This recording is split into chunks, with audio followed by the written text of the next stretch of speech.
Ayikho into ebuhlungu njengokuthi ushiwe uma wakho emhlabeni usasemncane bese kumele ukuthi ukhule ngaphandle kokuthi abe khona uma wakho empilweni yakho.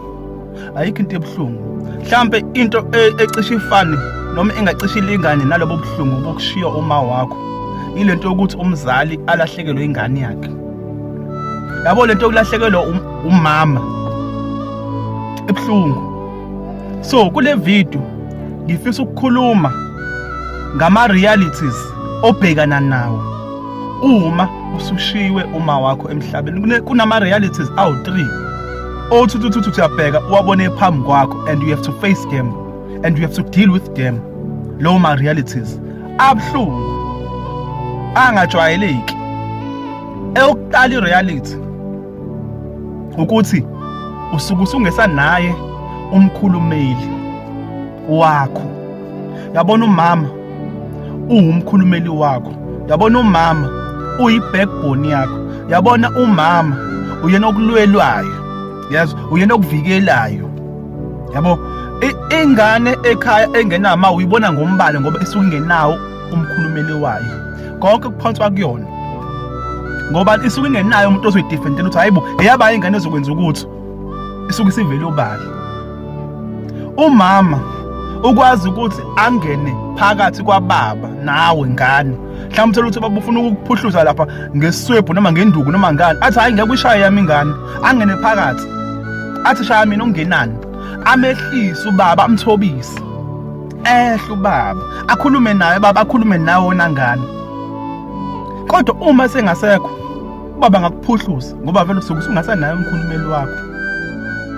Ngoba ngisho ngathi ukhona komunye umama onikwa yena, akufani lo munye umama onikwa yena nomama okuzalayo, akufani. Because lo okuzalayo kuyasika kuyena inseka ukuthi hayibo ingane yami phela le, yabo umama nomama uyohleze defendela ingane yakhe ayizalayo. Akekho umama oyobeka ingane yakhe, oyobeka wona kuqala over ingane yakhe. So ngisho ukuthi uyamthola omunye umama loyo okuthiwa i-step mother ngolimi lwesilungu, kodwa uyohleze beka ingane zakhe kuqala. So if wena ungesanayo mama, usuke usungasanayo umkhulumeli, usuke sengasekho umuntu ozokudefendela, usuke sengasekho umuntu ozokulwela, yonke into isuke isizoshaya kuwena ngqo. Bese kuthi okwesibili i-reality enzima obhekana nayo uma umama esekushiyile emhlabeni ileyo ukuthi awusophinde umbone, awusophinde umbone, awusophinde uthole izwi lakhe. Khona lawo ukuxakeka khona empilweni ubona ukuthi yazi ukube kuthiwa ukhona umama, ngisho nje izwi elilodwa angalisho lingenza omkhulu umehluko kumina lenkinga ngibhekene nayo ukuthi ngabe uthini kulesi ngibhekene naso. But the sad reality is ngeke uphinde umbone, ngeke uphinde ulizwe inhlobo izwi lakhe. Kokunye ngisho uthi noma ulala uthi mhlawumbe uzofika ngephupho uthola ukuthi akafiki ngisho nangephupho. That is a very very sad reality to know ukuthi awusophinde umbone and awusophinde uthole lizwi, awusophinde uthole lutho from yena, sekuphelile kuphelile. Bese kuthi okwesithathu i-reality enzima obhekana nayo uma usulahlekelwe umama ukuthi as ukhula ngisho ungenza kahle baze bancoma abantu bathi yazi right lengane iyahlonipha, i-right, wenza izinto ezinhle, uthenga imoto, wakhe umuzi, uganwe, ukhulisa ingane kahle, ukwenze konke okuhle, kodwa there will always be a vote ukuthi kodwa umama akekho ukuthi abone lezi zinto engizenza ezinhle. Kodwa umama akekho ukuthi azorejoice, azojabula nami, azobona ingane yakhe la ethola for 9 months ukuthi siyenzani. There will always be that gap.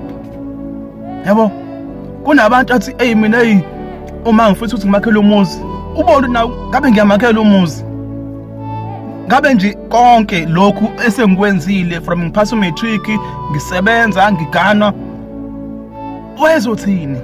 So you'll always have that vote ukuthi kodwa uma ayikho into enhle ayibona eyavela kumina. So there's that gap ukuthi uyajabula nje kodwa akuphelele. So those are 3 realities obhekana nawo if shiywe uma wakho emhlabeni. The sad part is ukuthi sometimes we misunderstand abantu abashiywa oma wabo. It's like it's normal nje. Akekho umuntu okabuye kumuntu owalahlekelwe uma wakhe mhlawumbe abuye after 5 years athi ever since uma wakho akushiya emhlabeni unjani wena. Akekho nendaba noma uyinake yena. So bafethu asonakana sibanake nabantu abakhula ngaphandle komama ngoba labantu they are going through a lot empilweni. Yonke into ifika ngqo kubona. Siyabonga kakhulu.